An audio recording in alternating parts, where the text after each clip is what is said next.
सबसे ज्यादा बधाई देना चाहता हूं जो यहां अभी मंच पर आकर हिम्मत और साहस दिखाया। बिहार के जितेंद्र कुमार ने, जो एक दुखी बेटी के दुखी पिता है, मैं चाहता हूं उनके साहस के लिए एक बार आप लोग जरूर ताली बजाइए कि उन्होंने इतनी हिम्मत की कि कम से कम आज इस जंतर मंतर के ऐतिहासिक स्थान पर आकर अपनी पीड़ा देश के प्रधानमंत्री को पहुंचाने का काम किया। आप सोचिए कितनी मुश्किल से दिन रात परिश्रम करके, मजदूरी करके, किसानी करके, खेती करके, ऑटो चला के, रेहड़ी की पटरी पर दुकान लगाकर एक आदमी अपने बच्चे को पढ़ाता है। सपना देखता है कि उसकी बेटी डॉक्टर बन जाएगी, उसका बेटा डॉक्टर बन जाएगा, समाज की सेवा भी करेगा और बुढ़ापे में हमारा सहारा बनेगा। मैं साथियों और दोस्तों, एक दिन पेट्रोल पंप पे अपनी गाड़ी में तेल भराने के लिए रुक गया। वहां पे पेट्रोल पंप का कर्मचारी मेरे पास आया और दुखी होके कहने लगा, मेरी बेटी कहती है, वो वीडियो भी मैंने डाला था, मेरी बेटी कहती है पापा अब हम ये देश छोड़ के चले जाएंगे। कितनी मेहनत करें, कितनी परिश्रम करें, कितना सब कुछ करने के बावजूद ऐसा भ्रष्टाचार होता है। हमको तो उम्मीद नहीं है कि हमारा कभी दाखिला डॉक्टरी में हो पाएगा। ये एक पिता की पीड़ा है, ये एक बाप की पीड़ा है, ये एक कर्मचारी, एक मजदूर की पीड़ा है। आप सोचिए, ये नीट के भ्रष्टाचार को, इसके घोटाले को, इसके पेपर लीक को आप सुनेंगे तो आपके होश उड़ जाएंगे। साथियों, आप मुझे बताइए, 23,33,000 बच्चों ने इस नीट के एग्जाम में अपनी शामिल हुए। वो 23,33,000 बच्चों ने नीट का एग्जाम दिया और वो नीट का एग्जाम देने के पहले उन्होंने कोचिंग किया, परिश्रम किया, मेहनत किया, दिन रात पढ़ाई की, नीट का एग्जाम दिया। पूरे देश में कुल 1 लाख बच्चे प्राइवेट और सरकारी दोनों मिलाकर सेलेक्ट होते हैं डॉक्टरी की पढ़ाई के लिए। और आपको जान के हैरानी होगी, 67 बच्चों का 720 अंक आ गया। ये एग्जाम में घोटाला क्या है जरा समझ लेना। 67 बच्चे एक साथ टॉप कर गए, यानी कि 720 नंबर 1 2 3 4 बच्चों का नहीं, 67 बच्चों का 720 नंबर आ गया। 67 के 67 बच्चे टॉप कर गए। लोग हैरान हुए, ये कैसे हो सकता है? 67 बच्चों का एक साथ टॉप कैसे कर गए? फिर और जांच हुई तो पता चला एक ही कोचिंग सेंटर के 6 बच्चे जिनको 720 अंक मिला, 6 के 6 टॉप कर गए।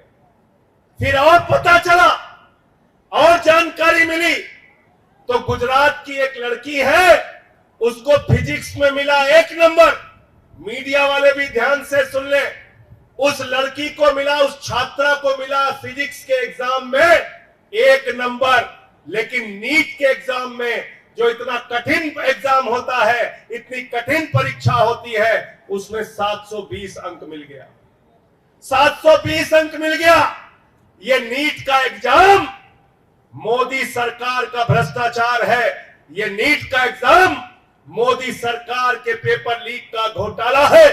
ये नीट का एग्जाम शिक्षा मंत्रालय के अधीन आने वाले एनटीए के अधिकारियों और राज्य सरकारों में, जहां जहां बीजेपी की सरकारें हैं ज्यादातर, उन लोगों ने मिलकर इस देश के लाखों बच्चों के साथ, करोड़ों लोगों के साथ, उनकी जिंदगी और उनके भविष्य के साथ खिलवाड़ किया है। इसलिए ये नीट का एग्जाम पूरी तरीके से रद्द होना चाहिए और फिर से एग्जाम कराया जाना चाहिए। ये हम लोगों की मांग है। नीट का एग्जाम पूरी तरीके से रद्द करो। और इसमें घोटाला क्या है आपको मालूम है?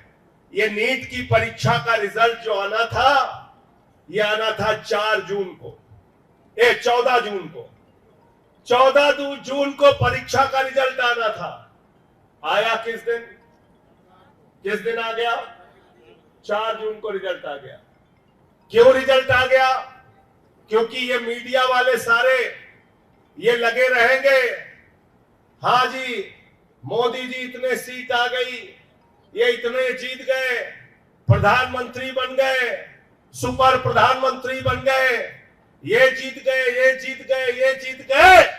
भारतीय जनता पार्टी के गुणगान में पूरा देश लगा रहेगा और भाजपाइयों के पेपर लीक की चर्चा नहीं होगी, भाजपा सरकारों के पेपर लीक की चर्चा नहीं होगी, एनटीए के पेपर लीक की चर्चा नहीं होगी, शिक्षा मंत्री के पेपर लीक की चर्चा नहीं होगी, शिक्षा मंत्रालय के मोदी सरकार के घोटाले की चर्चा नहीं होगी।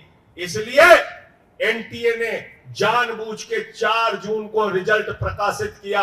मैं पूछना चाहता हूं, पहली जांच तो इसी बात की होनी चाहिए कि किस घोटाले को दबाने के लिए 14 जून की जगह 4 जून को रिजल्ट प्रकाशित किया गया।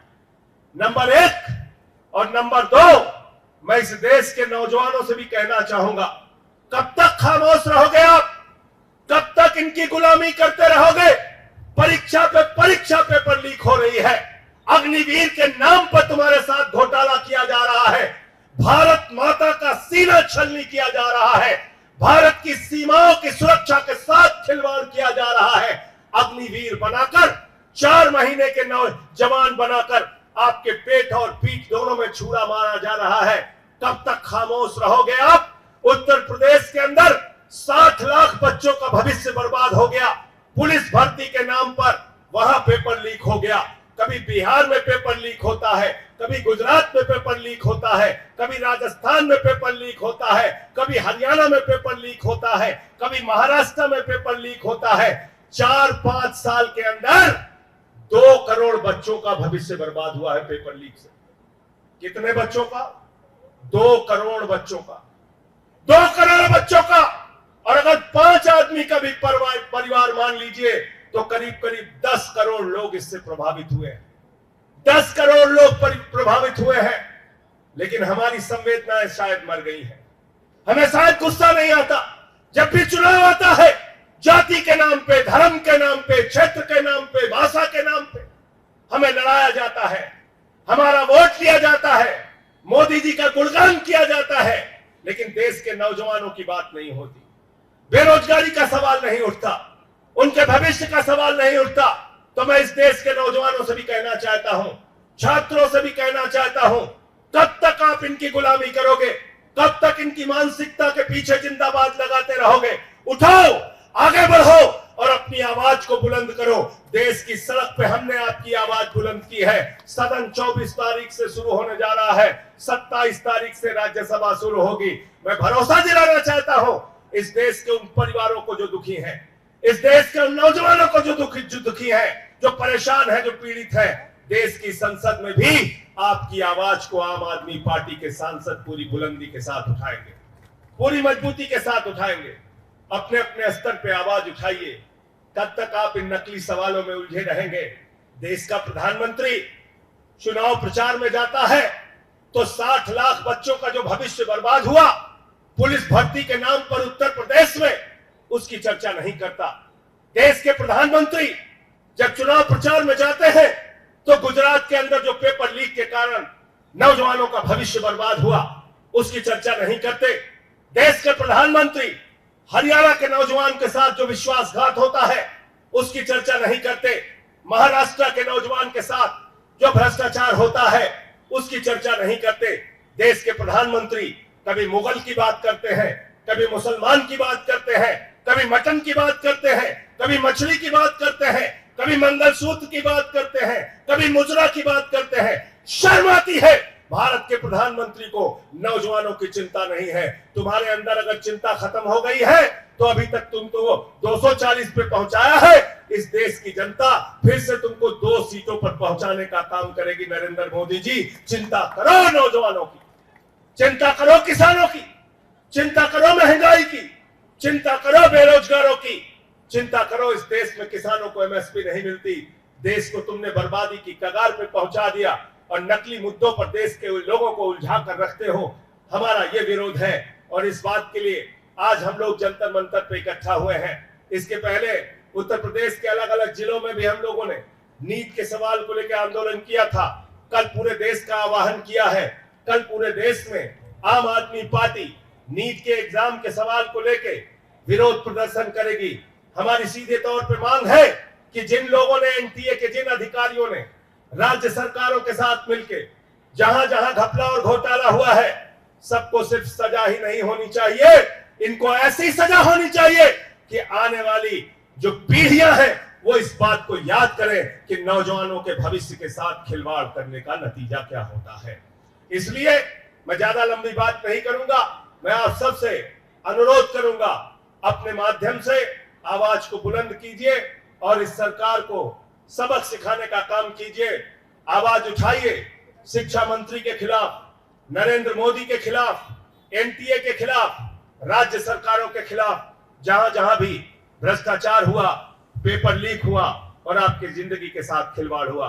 बहुत बहुत शुक्रिया, बहुत बहुत धन्यवाद। Stay ahead with our cutting edge news app. Instantly access the latest shorts in just 1 minute and breaking news in just 50 words. Download now for a smarter, faster news experience.